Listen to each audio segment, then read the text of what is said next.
Hello everyone, আমি মোহাম্মদ মামুন। আজকের ভিডিওতে আমরা হচ্ছে এফসি এফএস অ্যালগরিদম দেখব। তো এফসি এফএস অ্যালগরিদম হচ্ছে first come first serve algorithm.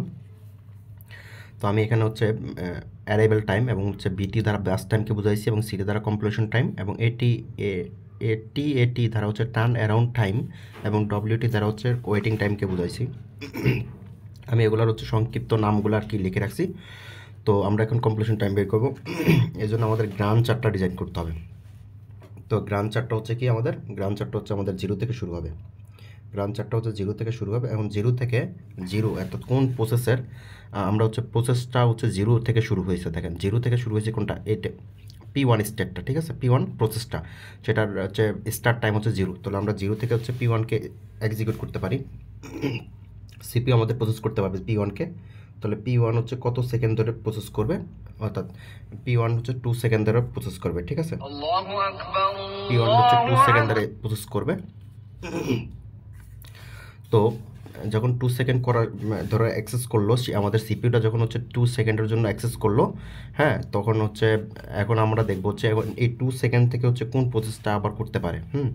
তাহলে P2 প্রসেসটা আছে এখানে, যেটার অ্যারাইভেল টাইম আছে 1 এবং হচ্ছে সেটাই হচ্ছে আমাদের অ্যাক্সেস করতে পারবে।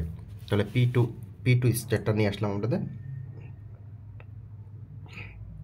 তাহলে P2 স্টেটটা হচ্ছে কত সেকেন্ডের জন্য কাজ করবে, আমাদের অ্যাক্সেস করতে পারবে 2 সেকেন্ডের জন্য। তাহলে 2 সেকেন্ড আর হচ্ছে এই 2, তাহলে কত আসবে, এই 2 এবং 2 হচ্ছে 4 সেকেন্ড, তাই না, 4 সেকেন্ড পর্যন্ত আসছে, তাই না। এখন আমাদের স্টার্ট টাইম হচ্ছে 4, তাহলে আমরা 4-এ দেখবো যে 4 সেকেন্ডের ভিতরে কোনো স্টারটা কি অ্যাক্সেস নিচ্ছে কিনা। তো আমরা দেখলাম যে আসলে নাই, এখানে অ্যাক্সেসের জন্য আছে P3 স্টেট, সেটা হচ্ছে 5 সেকেন্ডের জন্য, তাই না। তাহলে আমাদের কত 4 থেকে 5 পর্যন্ত, অর্থাৎ 4 থেকে যে 5, অর্থাৎ এই 1 সেকেন্ড কি সিপিইউ কোনো ধরনের কাজ করবে না, সিপিইউ কোনো ধরনের কাজ করবে না। তাহলে 1 সেকেন্ড অফ থাকবে সিপিইউ, ঠিক আছে, কোনো ধরনের কাজ করবে না। তাহলে 5 সেকেন্ড শুরু হবে, তাহলে 5 সেকেন্ড থেকে শুরু হচ্ছে কত, P3 স্টেট। P3 স্টেটটা 5 সেকেন্ড থেকে শুরু হবে এবং এটা হচ্ছে কাজ করবে কত সেকেন্ড ধরে কাজ করবে এটা, অর্থাৎ P3টা হচ্ছে আমাদের অ্যাক্সেস করছে 3 সেকেন্ড ধরে, ঠিক আছে। এই যে বাস টাইম 3, তার মানে 3 সেকেন্ড ধরে করছে। তো সুতরাং হচ্ছে 5 3 কত, 8 সেকেন্ড, ঠিক আছে। এখন আমরা দেখবো হচ্ছে এই 8 সেকেন্ডের ভিতরে কোন স্টেটটা পড়ে। তো 8 সেকেন্ডের ভিতরে 4 স্টেট হচ্ছে কি, 4 প্রসেসটা হচ্ছে তার অ্যারাইভেল টাইম হচ্ছে 6। সুতরাং এটা কি আমাদের এই 8 সেকেন্ডের ভিতরে কি অ্যাক্সেস করতে পারবে, অ্যাক্সেস করার জন্য অ্যাক্সেস পাবে। তাহলে হচ্ছে P4, তাহলে P4কে আমরা হচ্ছে P4-এর বাস টাইম হচ্ছে কত, P4-এর বাস টাইম হচ্ছে 4 সেকেন্ড, অর্থাৎ 4 সেকেন্ড ধরে কি এটা অ্যাক্সেস করতে পারবে, তাই না। অ্যাক্সেস করবে আমাদের সিপিইউ 4 সেকেন্ড ধরে অ্যাক্সেস করবে।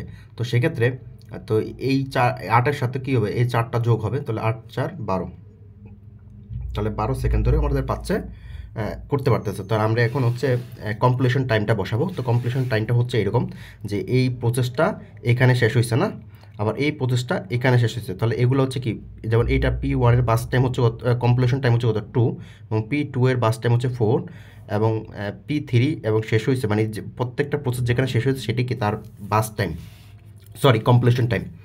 তো আমরা হচ্ছে কমপ্লিশন টাইমটা লিখি, P1 স্টেটের জন্য হচ্ছে 2, প্রসেসের জন্য 2 এবং P2 এর জন্য হচ্ছে 4 এবং P3-র জন্য হচ্ছে 8 এবং P4-এর জন্য হচ্ছে 12, ঠিক আছে। তো আমরা এখানে লিখলাম এবং টার্ন অ্যারাউন্ড টাইম হচ্ছে টার্ন অ্যারাউন্ড টাইমটা আমরা কীভাবে বের করব। তো আমি এখানে লিখে রাখছি যে টার্ন অ্যারাউন্ড টাইম বের করার জন্য আমাদের কমপ্লিশন টাইম থেকে কি করতে হবে, অ্যারাইভেল টাইমটা বিয়োগ করতে হবে, ঠিক আছে। তাহলে আমাদের টার্ন অ্যারাউন্ড টাইমটা আমরা পাবো। তো কমপ্লিশন টাইমটা আমরা দেখি, তাহলে কমপ্লিশন টাইম হচ্ছে কত 2 থেকে অ্যারাইভেল টাইম হচ্ছে 0, বিয়োগ করি, তাহলে বিয়োগ করলাম হচ্ছে, তাহলে বিয়োগ করলে কত 2ই আসতেছে। তাহলে P1 স্টেটের জন্য টার্ন অ্যারাউন্ড টাইম হচ্ছে কত 2, আবার কমপ্লিশন টাইম হচ্ছে কত এখানে 4 থেকে 1 বিয়োগ করলে কত 3, আবার কমপ্লিশন টাইম হচ্ছে 8 থেকে 5 বিয়োগ করলে 3,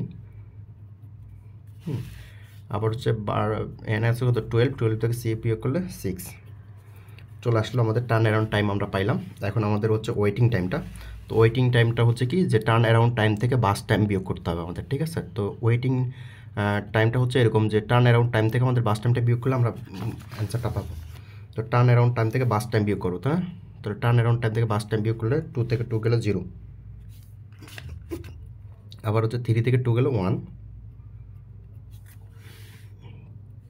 আবার 3 থেকে 3 গেলে 0 এবং 6 থেকে 4 গেলে 2। এটাই হচ্ছে আমাদের এফসিএফএস অ্যালগরিদম।